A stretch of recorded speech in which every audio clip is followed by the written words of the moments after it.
This is my true story. My daughter-in-law kicked me out of my own house in the rain. I was 70 years old and she threw my bags at me and locked the door. My son just stood there and watched. Didn't say a word. Didn't stop her. I had nowhere to go. No family, nothing. I lived in a cheap motel for months thinking my life was over. But 3 years later she walked into my office applying for a job and there I was sitting as the CEO. But you won't believe what I did next. Before that, tell us where you're watching from and what time it is there right now. And please subscribe to this channel so that my stories can reach more people. My son met her at work. He was 28, she was 26. He brought her to meet me after 3 months of dating. She seemed nice, polite, smiled a lot, asked me questions about my life, seemed interested, seemed genuine. I liked her. My son was happy, happier than I'd seen him in years. So when he told me 6 months later that he was going to propose, I was excited. Excited to have a daughter-in-law. Excited to expand our small family. My wife died when my son was 15.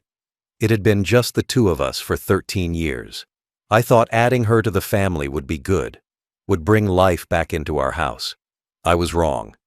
They got married a year later. Small wedding. I paid for everything. The venue, the catering, the photographer, her dress, everything. $20,000. I didn't mind. I wanted my son to have a good wedding, wanted to start their marriage right. After the wedding, they moved into an apartment, but it was small, cramped. They were saving money for a house, trying to build up a down payment. It would take them years. So I made them an offer. Move in with me. My house was big, 4 bedrooms, plenty of space. They could save money, save faster, buy their house sooner. My son was hesitant, but she said yes immediately. Said it was so generous.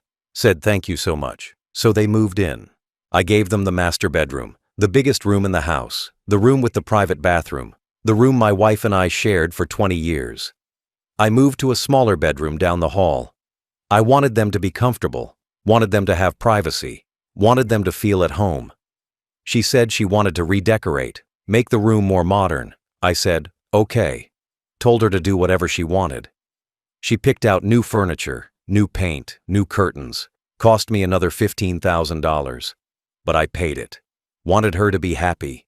Wanted my son to be happy. Wanted to be a good father and a good father-in-law. I worked long hours, owned a consulting firm, built it from nothing 40 years ago. It was successful, made good money. I provided well for my family. So I was gone most days. Left early. Came home late. On weekends I tried to spend time with them, tried to be present, tried to be family. We would have dinner together, watch movies, talk. It seemed fine at first. She seemed happy. My son seemed happy. I thought we were building something good, thought we were becoming a real family. I helped them in other ways too. Paid for their car insurance, paid for their groceries, let them live rent-free, all so they could save money, all so they could achieve their dreams. My son wanted to start his own business someday. She wanted to advance in her career. I supported both, gave advice when asked, gave money when needed. I wasn't trying to control them, wasn't trying to interfere, just trying to help. Trying to be a good father, trying to show love the only way I knew how. Through support, through generosity, through sacrifice. She called me dad sometimes. It made me happy, made me feel like she accepted me, like she saw me as family.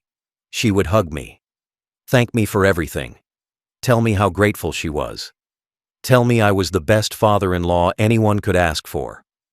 I believed her, believed every word, thought she meant it, thought she loved me the way I was learning to love her. I thought we were family, real family, the kind that sticks together, the kind that supports each other, the kind that loves unconditionally. But I was wrong. So completely wrong. She didn't love me, didn't see me as family, didn't appreciate anything I did. She saw me as a bank account, as free housing, as something to use until she didn't need me anymore. And the whole time she was smiling and calling me dad, she was planning to get rid of me, planning to take my son, planning to turn him against me, planning to kick me out of my own house. And I had no idea, no clue. Just kept giving, kept loving, Kept believing I was building a family, when really I was building my own destruction. It started small. Little comments. She would say things to my son when she thought I couldn't hear. Things like, "Your dad is always around." Or, "Don't you think it's weird he asks so many questions?" Or, "I feel like we have no privacy." At first my son defended me, said I was just being a dad, said I was trying to help, said we were living in my house so of course I was around. But she kept pushing, kept planting seeds, kept making me sound like a problem instead of a parent. She started crying. I would hear her crying in their room, hear my son asking what's wrong. She would say, "I don't know if I can do this anymore." Say living here is too hard. Say she felt suffocated. My son would ask why. She would say, "Your dad." Say he watches everything we do. Say he makes me feel uncomfortable. Say she couldn't relax in her own home. My son started looking at me differently, started watching me, started seeing everything I did as suspicious instead of normal. I asked if they wanted to have dinner together. She told my son I was being controlling, said I was forcing them to spend time with me, said healthy families don't eat together every night. My son started saying no to dinner, started eating in their room, started avoiding me. I asked my son if something was wrong. He said no, said everything was fine, but I could see it, could feel it, the distance growing, the warmth disappearing. My son, who used to hug me, who used to talk to me about everything, was becoming a stranger. She complained I was too loud in the morning, said I woke them up. I started being quieter, tiptoed around my own house. She complained I asked too many questions, asked where they were going, when they would be back. Normal parent questions. But she made them sound invasive, made my son think I was trying to control their lives. He started giving me short answers, started getting annoyed when I asked anything, started treating me like I was overstepping instead of caring. She told her friends I was overbearing. I heard her on the phone, saying she couldn't stand living with her father-in-law, saying he was always in their business, saying she felt trapped. Her friends would say that's terrible, would say she needed her own space, would encourage her to move out.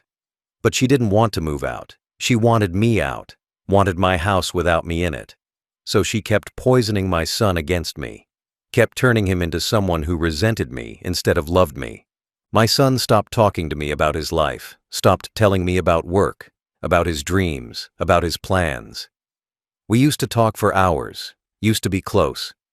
But she built a wall between us, brick by brick, lie by lie. She made him think I was the enemy, made him think I was trying to ruin their marriage, made him think his life would be better without me. And slowly, he started believing her, started seeing me the way she wanted him to see me, as a burden, as an obstacle, as someone who needed to go. I tried to talk to him, tried to ask if I did something wrong. He said no, said I was fine. But his eyes said different. His eyes said he wished I wasn't there, wished I would leave, wished he could have his wife and his house without his father in the way. She won. She turned my son against me, turned the boy I raised, the boy I sacrificed everything for, into someone who looked at me with annoyance instead of love. And she did it quietly, carefully. So I couldn't point to one thing, couldn't say she did this or she said that. Just felt the cold, felt the rejection, felt my own son slipping away. I started spending more time in my room, started avoiding them, started feeling unwelcome in my own house, the house I bought, the house I paid for, the house where I raised my son. I felt like a guest, an unwanted guest. She got what she wanted, got me isolated, got me quiet, got me out of the way. But that wasn't enough. She didn't just want me invisible, she wanted me gone, completely gone. And soon she would make that happen. It was a Wednesday evening in November, cold, raining hard. I came home from work around 7, wet from walking from the car to the door. I walked inside. My daughter-in-law was in the living room, arms crossed, face red. She looked at me like I was an intruder. My son was standing next to her, looking at the floor, not at me. I knew something was wrong, asked what happened. She started yelling, actually yelling, said she couldn't do this anymore, couldn't live like this, couldn't share a house with me, said I made her miserable, made her feel unwelcome in her own home. Her own home, my house, the house I owned, but she called it hers. I said, I'm sorry. Said I didn't mean to make her uncomfortable. Asked what I could do to fix it. She said, you can leave. Said those exact words, you can leave. I looked at my son, waiting for him to say something, waiting for him to defend me, waiting for him to tell her she was being ridiculous. He said nothing, just stood there, looking at the floor, like a coward. She said, I'm serious. Said, you need to leave. Tonight. I said, this is my house. Said, I'm not leaving. She laughed. Mean laugh. Said, actually, it's our house now. Said, my son was on the deed. I put him on the deed 2 years ago. Thought I was doing something nice. Thought I was securing his future. Didn't realize I was giving them power to kick me out. She went to my room, started throwing my things into garbage bags, my clothes, my personal items, everything. I followed her, told her to stop. She ignored me, just kept packing. My son came up behind me. Said, Dad, maybe it's better if you stay somewhere else for a while, just until things calm down. I said, calm down from what? Said, I didn't do anything wrong. He said, you're making her unhappy. Said he had to choose his wife, had to prioritize his marriage. I said, I'm your father. He said, I know, but she's my wife. As if that explained everything, as if that justified throwing me out. She finished packing, 4 garbage bags, my entire life in garbage bags. She carried them downstairs, threw them by the front door. Said, there, you're all packed, now leave. I said, where am I supposed to go? Said, it's raining. Said, it's cold. She said, that's not my problem. Said, I should have thought about that before I made living here impossible. I didn't make anything impossible. I just existed, just lived in my own house. But she made it sound like I was torturing them. My son handed me my car keys, said I should go, said we would talk in a few days. I looked at him, really looked at him, tried to find my son, the boy I raised. But he was gone, replaced by someone I didn't recognize. She opened the front door. The rain was pouring, coming down in sheets. I could hear it, could see it. Cold November rain. She picked up 2 of the garbage bags, walked outside, threw them on the driveway. They landed in a puddle, my clothes getting soaked. She came back, grabbed the other 2 bags, did the same thing. Then she looked at me, said, are you going to leave, or do I need to call the police? I looked at my son one more time, gave him a chance, one last chance to stop this, to be my son. He looked away. I picked up my bags, walked out into the rain, heard the door close behind me, heard the lock click, stood there in the pouring rain, 70 years old, holding garbage bags full of my life, nowhere to go, no family, nothing. I put the bags in my car, got in, sat there, watched the rain hit the windshield, looked at my house, the house I bought 30 years ago, the house where I raised my son, where my wife died, where all my memories lived, saw the lights on inside, saw shadows moving, my son and his wife, in my house, probably celebrating, probably relieved I was gone. I started the car, drove away, didn't know where I was going, just drove, found a cheap motel. $40 a night, dirty room, stained carpet, broken heater. I sat on the bed, looked at my wet clothes, my garbage bags, and cried. Cried harder than I cried when my wife died. Because at least when she died, I had my son. Now I had nothing, nobody, just rain and garbage bags and a motel room that smelled like mildew. I lived in that motel for 3 months. $40 a night added up fast. I was spending $3,600 a month just on a room, plus food, plus everything else. My savings were disappearing. I needed a real place. Found a small apartment, studio, 400 square feet, cheap area, not safe, but affordable. Signed a lease, moved my garbage bags from the motel to the apartment. That was it. That was all I had. 70 years old, starting over with nothing but garbage bags full of clothes. The apartment was depressing, stained walls, broken blinds. Thin walls where I could hear neighbors fighting. Smell of cigarettes and old food in the hallway. I would sit on the floor because I didn't have furniture, didn't have a bed, slept on an air mattress I bought from a discount store, ate cheap food, ramen, canned soup, bread, trying to save money, trying to survive. I felt worthless, felt like my life was over, felt like I should just give up. But something inside me wouldn't let me quit. Maybe pride, maybe anger, maybe both. I still owned my consulting firm. Built it 40 years ago from nothing. Started in my garage. Grew it into a real business. I owned 80% of it. My business partner owned 20. The company was doing okay, making steady money. But I had been coasting. Not pushing, not growing, just maintaining. But now I had nothing else. No family, no home, just my work. So I threw myself into it. Worked 12 hours a day, 14 hours, 16 hours. Had nothing else to do, nowhere else to be, nobody waiting for me. So I worked. I focused on expansion. Started taking on bigger clients. Clients I used to think were too much work. Started bidding on government contracts. Started opening new departments. Hired more staff, better staff. Invested money back into the company instead of taking it out. My business partner thought I was crazy, thought I was taking too many risks. But I didn't care. Had nothing to lose. If the company failed, I would be broke. But I was already broken. Already living in a studio apartment eating ramen. So why not bet everything? Why not go all in? It worked. The company grew, fast. We landed 3 major contracts in the first year. Revenue doubled, then tripled. I reinvested everything, bought new equipment, opened a second office, then a third, hired specialists, experts, people who knew more than me in specific areas. Let them run their departments while I focused on strategy, on growth, on building something bigger, something that mattered. My business partner was shocked. Shocked at how fast we were growing. Shocked at how much money was coming in. He wanted to take profits. I said no. Said we keep reinvesting, keep growing, keep building.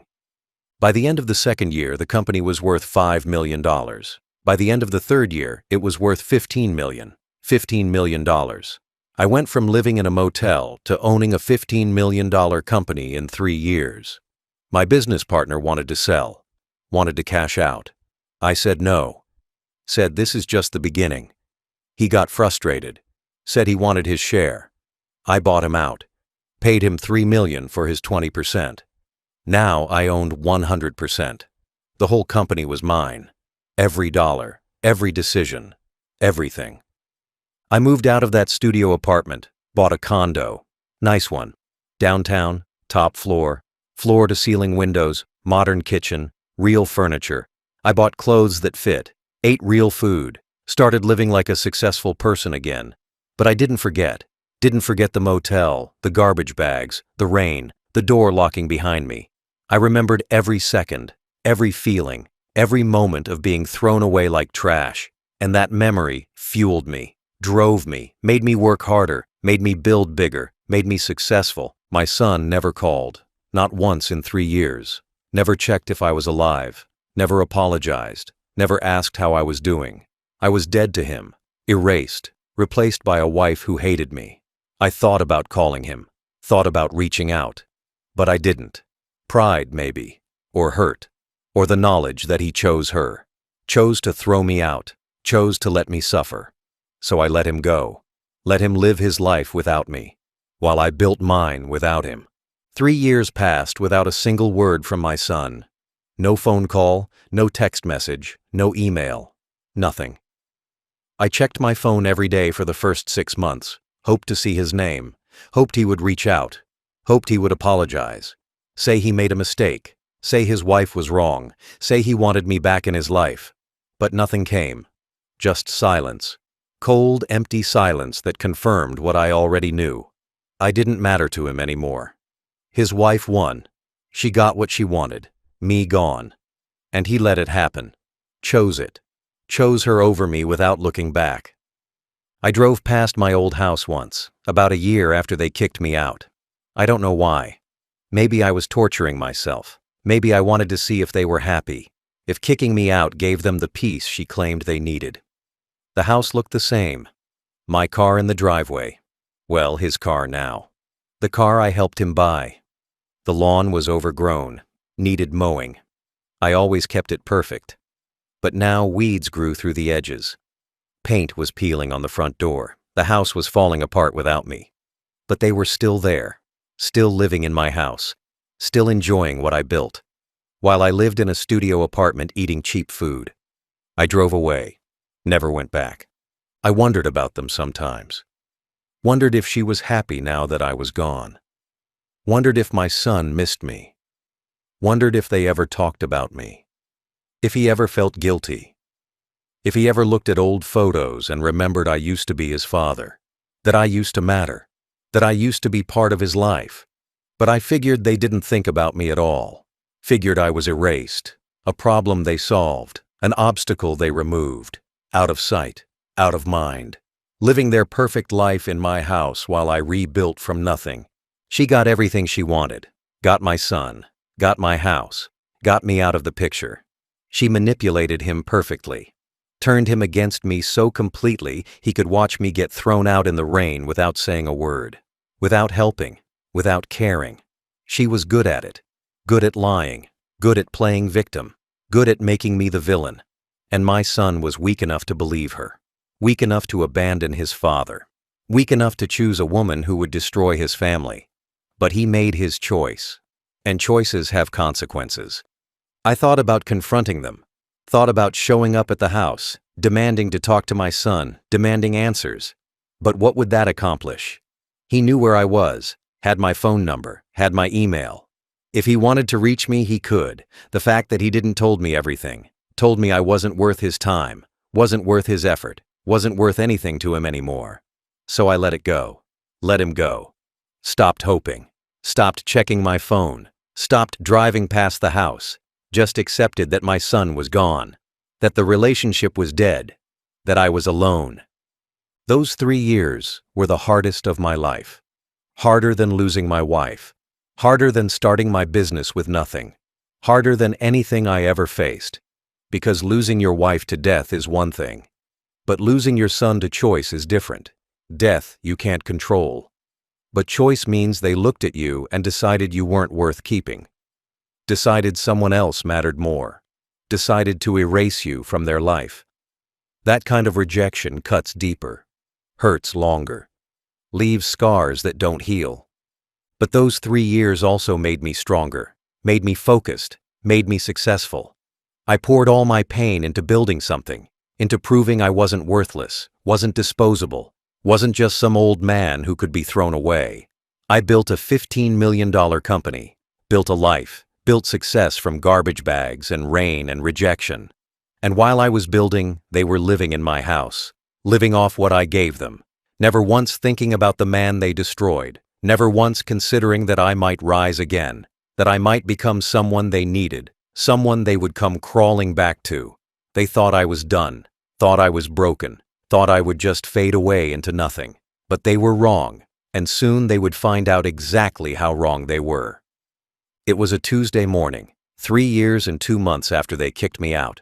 I was in my office, corner office, top floor, floor-to-ceiling windows overlooking the city. My company had grown beyond anything I imagined. 15 million in valuation, 3 offices, over 200 employees. I was the CEO, the founder. The man who built it all. I had meetings scheduled, contracts to review. The usual busy day. Then my HR director walked in. Woman named Patricia. Been with me for 8 years. Smart, professional, knew her job. She put a stack of resumes on my desk. Said we had 3 strong candidates for the senior manager position. Operations department. Important role. Whoever got it would be reporting directly to the VP. Good salary. Good benefits. Career-making position. She said all 3 candidates had experience, had credentials, but one stood out. She pointed to the resume on top, said this one has the best qualifications, has management experience, has the right education, has references from reputable companies, said she thought this candidate was the one, said we should move forward with an interview. I picked up the resume, started reading. Standard format, name at the top, contact information, summary, experience, education. I read the name, then read it again. My heart stopped. Actually stopped for a second. The name on the resume was hers. My daughter-in-law, the woman who kicked me out in the rain, the woman who turned my son against me, the woman who took my house and erased me from their lives. She was applying for a job at my company. Had no idea I owned it. Had no idea I was the CEO. Had no idea the man she destroyed was now the man who could hire or reject her. I looked at Patricia, tried to keep my face neutral, tried not to show anything. Asked her to tell me more about this candidate. She said the woman had been out of work for 6 months. Previous employer downsized. Let her go. She'd been applying everywhere, having trouble finding something. Desperate for work based on the cover letter. Really wanted this position. Patricia said the woman seemed motivated, seemed like she would work hard, seemed like a good fit. I nodded. Said schedule an interview. Patricia looked pleased. Said she would set it up for Friday. I said no. Said I want to conduct this interview myself. Patricia looked surprised. Said she could handle it. I said no. Said this position is important. Said I want to meet the candidates personally. She said okay. Said she would schedule it. I sat there after Patricia left, staring at that resume, reading her name over and over. 3 years of silence, 3 years of nothing, and now she needed something from me. Needed a job, needed money, needed the man she threw away. The irony was perfect. The justice was poetic. She kicked me out with nothing. Now she was the one with nothing, looking for help, looking for mercy, looking for opportunity. And I was the one who could give it or take it away. The power had shifted, completely, and she had no idea. I read her work history. She had been at her last job for 4 years, operations manager, same field as the position she was applying for, got laid off 6 months ago. That meant she'd been unemployed for half a year. In this economy, that was bad. Really bad. Companies don't like gaps in employment, makes candidates look desperate, makes them damaged goods. She probably applied to hundreds of places, got rejected by all of them. Now she was here, at my company, desperate enough to apply anywhere, not knowing this anywhere was owned by the man whose life she destroyed. I looked at her address on the resume. Different address. Not my old house. An apartment. Small area. Cheap area. They moved. Lost the house maybe. Or sold it. Either way, they weren't living there anymore. That surprised me. I thought they would keep it forever. Thought that was the whole point. Getting me out so they could have it. But something happened. Something went wrong. And now she was desperate for work. Living in a cheap apartment, needing money, needing help, needing me. And I was going to enjoy every second of making her pay. I scheduled the interview for Friday at 2 p.m. Told Patricia not to mention my name. Told her to just say the interview was with senior leadership. Keep it vague. She agreed. Sent the email. My daughter-in-law confirmed immediately. Said she would be there. Said she was looking forward to it. I bet she was. Desperate for work. Desperate for income. Desperate for anything. Friday couldn't come fast enough. I wanted to see her face. Wanted to see her realize who I was. Wanted to watch her world collapse the way mine did 3 years ago. Friday arrived. I came to work early, prepared. I had her resume memorized. Had questions ready. Not normal interview questions. Questions designed to make her squirm, to make her think, to make her face what she did. I wore my best suit, sat behind my desk, waited. At exactly 2 p.m. my secretary called, said the candidate was here. I said send her in. Took a deep breath. This was it. 3 years of silence about to end. 3 years of pain about to be answered. I heard footsteps outside my office, heard the door handle turn, watched the door open. She walked in, dressed professionally, black suit, hair styled, makeup done, carrying a leather folder, confident smile on her face. The smile of someone who thinks they're about to get hired. She walked 3 steps into my office before she saw me, before she realized who was sitting behind the desk. Her smile froze, actually froze on her face. Her eyes went wide, her mouth opened, no words came out, just shock, pure shock. The folder slipped from her hands, hit the floor, papers scattered. She didn't pick them up, Just stood there staring at me, like she was seeing a ghost. In a way she was. She thought I was gone, disappeared, irrelevant. But here I was, in charge, powerful, everything she never expected. I leaned back in my chair. Let her stand there, let her process, let her panic build. Then I smiled. Not a friendly smile. A cold smile. The smile of someone who has all the power. I said, "Please, sit down." My voice calm, professional, like nothing was wrong, like we were strangers. She didn't move, just kept staring. I said, "Sit down," firmer this time.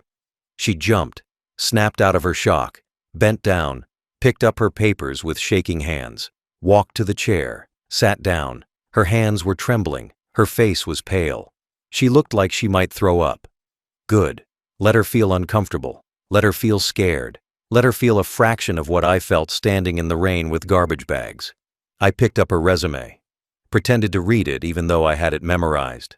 Let the silence stretch. Let her sit there panicking. Finally, I looked up. Said so. "Tell me about yourself." My voice casual. Like we were strangers.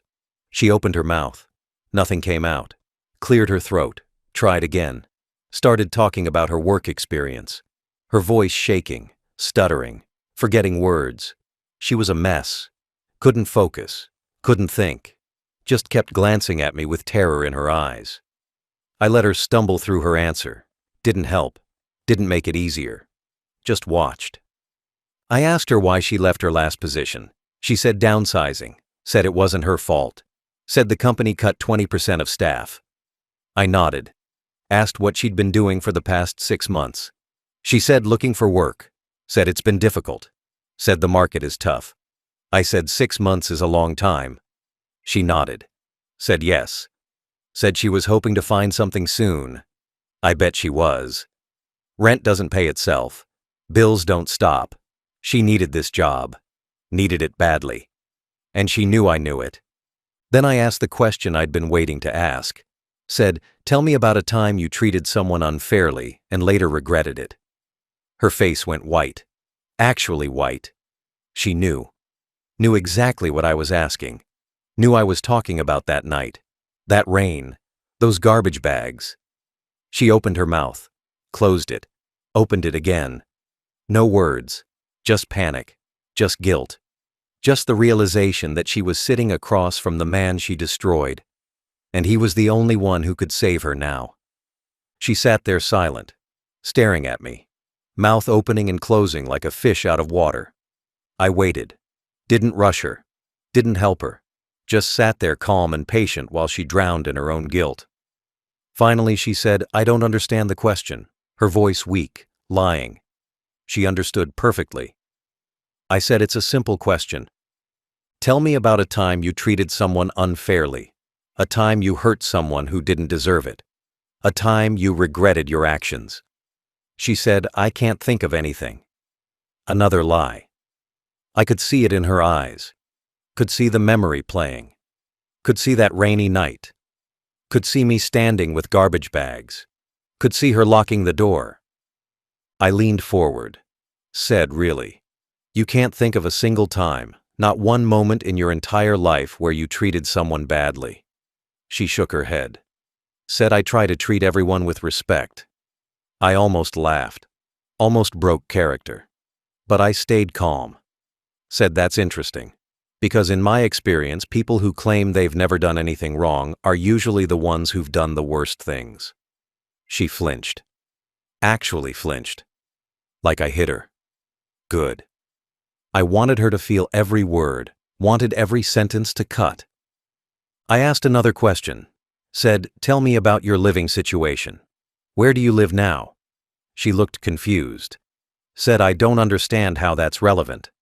I said, "I like to know about my employees' stability, about their personal lives, about whether they're reliable." She said, "I live in an apartment." I asked where. She gave the address. I knew the area. Cheap area. Run down. Not where someone with her credentials should be living. I said, "That's quite a change from where you used to live." She looked startled.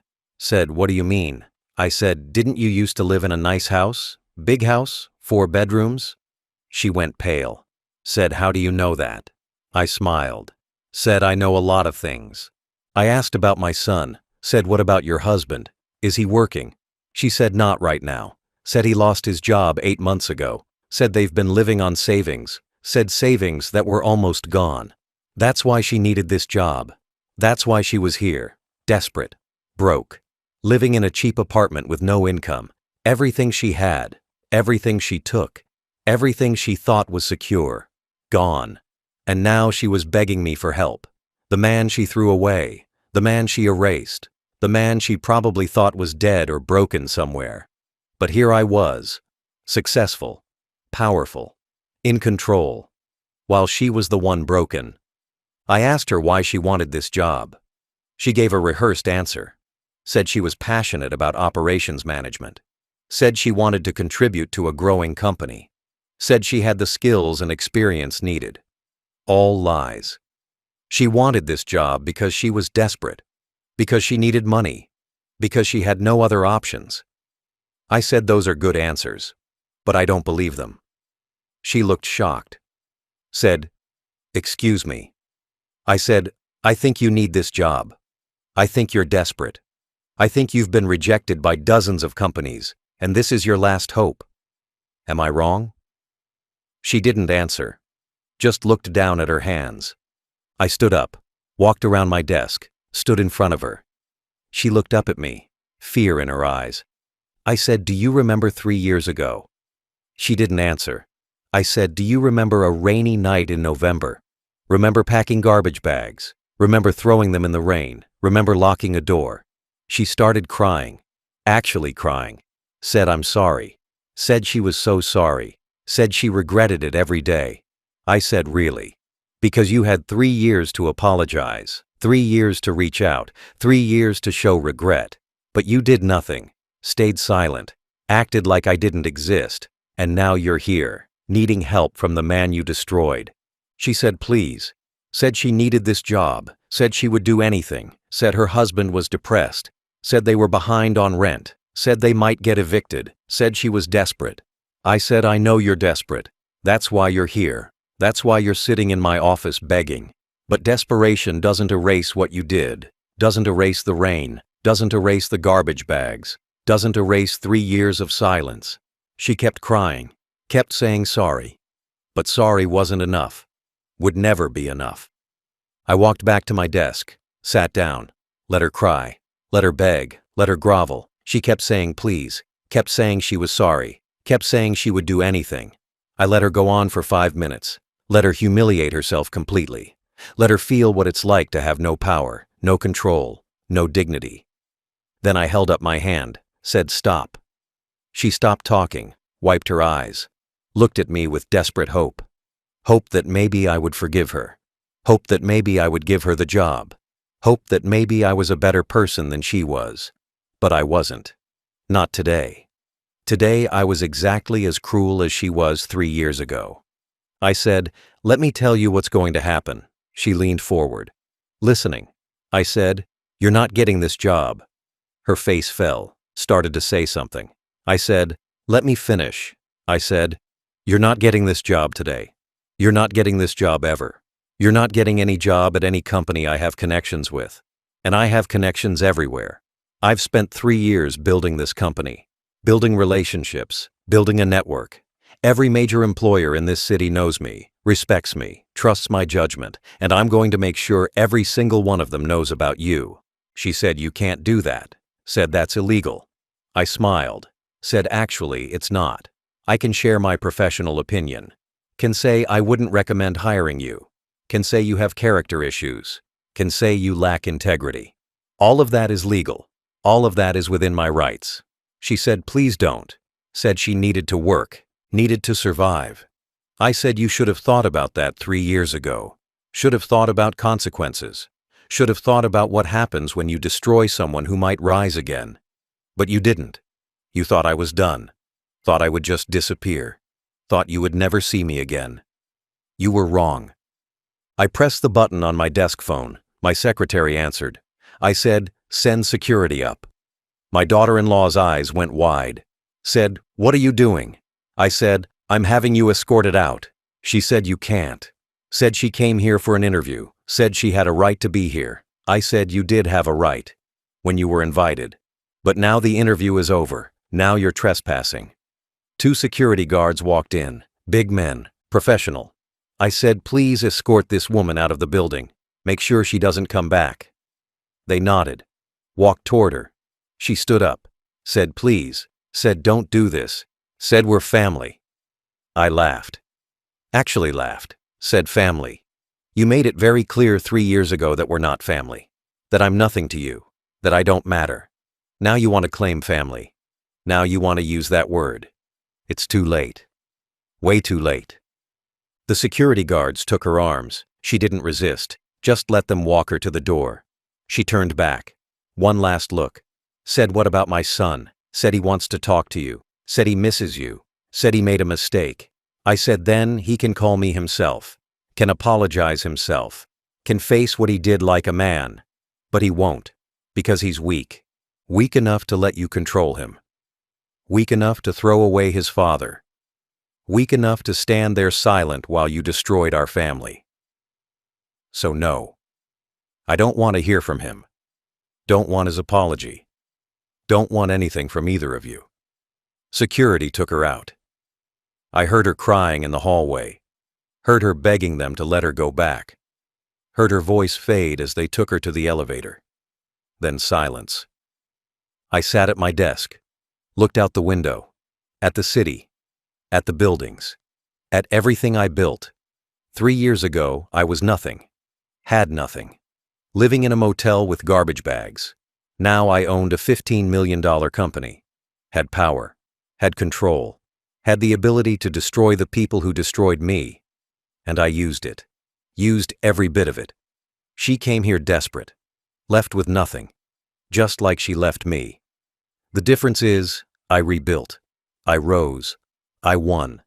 She won't. I'll make sure of it. She left my building in tears. I watched from my window. Saw her walk out onto the street. Saw her stop on the sidewalk. Put her hands over her face. Shoulders shaking. Crying. People walked past her. Nobody stopped. Nobody cared.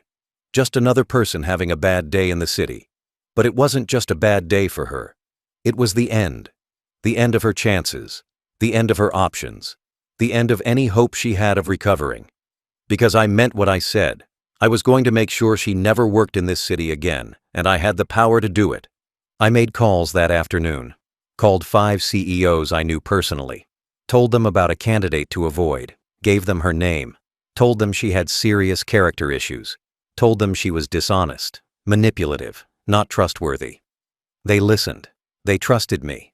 Said they would flag her name in their systems. Said if she applied, they would reject her automatically. I called more people. HR directors, hiring managers, business owners. Spread the word. Quietly, professionally. Just enough to make sure every door closed. Every opportunity vanished. She wouldn't know why. Wouldn't know I was behind it. Would just keep getting rejected. Keep wondering what was wrong. Keep sinking deeper into desperation. My son called me that night. First time in 3 years. I saw his name on my phone. Stared at it. Thought about not answering. But I was curious. Wanted to hear what he had to say. Answered. He said, "Dad." His voice quiet, nervous. I said, "Hello." He said, "I heard what happened today." Said his wife came home crying. Said she told him everything. Said I humiliated her, destroyed her chances, ruined her career. I said, "Yes, I did." He said, "That's cruel." Said she made a mistake, but she didn't deserve that. I laughed. Said she made a mistake. Said that's what you're calling it. Throwing your father out in the rain is a mistake. He said she was under stress. Said she didn't mean it. Same excuses, same lies, same weakness. I said, "Where were you?" Said, "Where were you 3 years ago when she was packing my bags? Where were you when she threw them in the rain? Where were you when she locked the door? You stood there, silent. Let it happen. Chose her over me." He said he was trying to save his marriage. I said, "Congratulations. You saved your marriage and lost your father. Hope it was worth it." He said he wanted to apologize, wanted to make things right. I said, 3 years too late. Said you had 3 years to call, 3 years to apologize. 3 years to choose me. You didn't. You only called now because your wife needs something. Because you need something. Not because you actually care. He tried to argue. I hung up. Blocked his number. Done. Completely done. My company kept growing. Hit 20 million valuation 6 months after that interview. Opened 2 more offices. Hired 300 more employees. Became one of the top firms in the industry. I got interviewed by business magazines. Got invited to speak at conferences. Got recognized as a leader, a success story, the man who built an empire from nothing. Nobody knew the full story. Nobody knew about the rain, the garbage bags, the motel, the betrayal. They just saw success, saw wealth, saw power, and that was enough. She never recovered. I heard through mutual connections that she couldn't find work, that she and my son were struggling, that they lost their apartment, had to move in with her parents, that my son was working retail, minimum wage, barely surviving, that she was still unemployed, still blacklisted, still paying for what she did. I felt nothing hearing this. No guilt, no pity, no regret, just satisfaction, just justice. They destroyed me and I rebuilt. They thought they won, but they lost everything. And I made sure they knew it, made sure they lived with the consequences. I'm 73 now, own a company worth 30 million, live in a penthouse, drive a luxury car, have respect, have success, have everything they thought I would never have. My daughter-in-law kicked me out in the rain at 70. 3 years later, she walked into my office desperate and broken. I made sure she left with nothing. Made sure she'll never forget the man she tried to destroy. The man who rose from garbage bags and rain to build an empire she can never touch. That's my justice. That's my revenge. That's my peace.